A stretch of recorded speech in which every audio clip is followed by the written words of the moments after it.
big believer in the idea that each bird was an individual and should have its own name.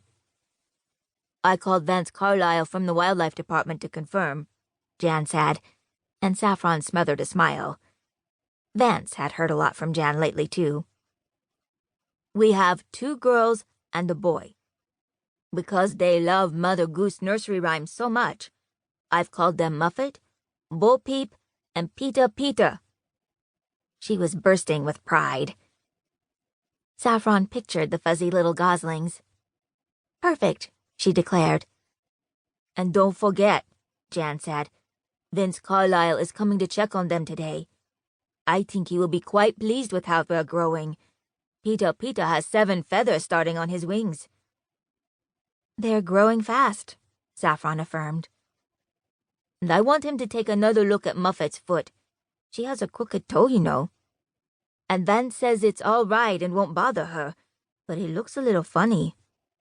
And I wonder if the other geese will notice it when she's older and exclude her for it. I wonder if there's some kind of goose plastic surgery we could get for her, just to make it look normal. Saffron nodded. Maybe. But you know, I've got several chickens whose toes are a little off, and they seem to do just fine.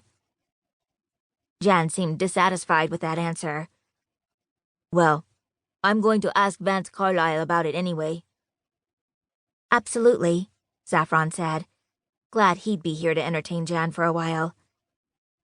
I might not be here when he visits, though. What?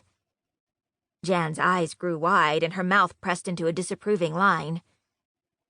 You won't be here for the checkup?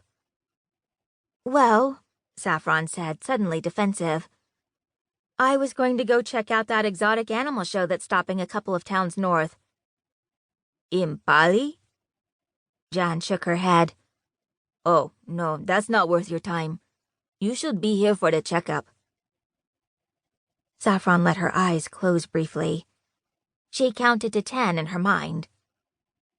I think Vance can handle the checkup without me, and I think that show looks very interesting.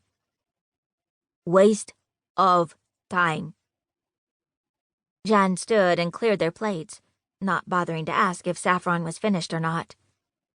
Saffron fled the kitchen to keep from saying anything snippy. I'm going to get dressed, she said. She locked her bedroom door behind her and sunk onto the bed. On her nightstand was a flyer. Saffron reached for it.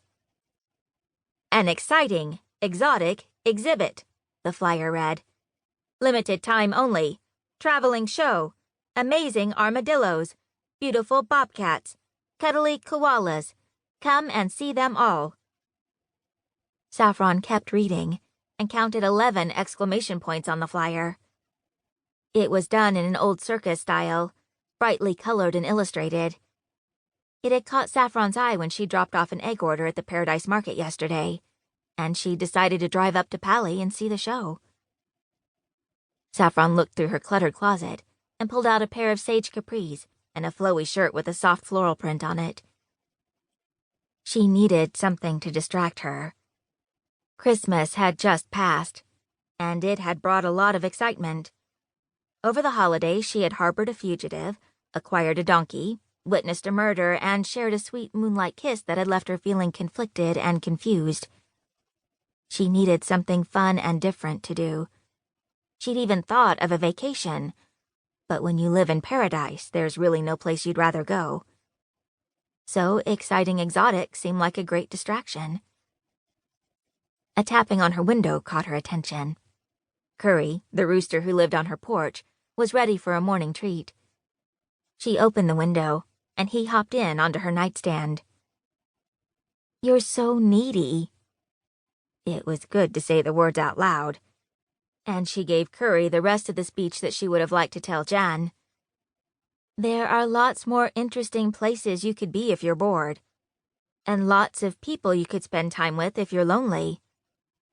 It was a relief to say it, even though Curry completely ignored her, instead pecking and snatching at the handful of seeds she had poured onto the stand for him. His low, contented clucking brought a sense of calm to the room, and Saffron chided herself for getting so worked up. The morning.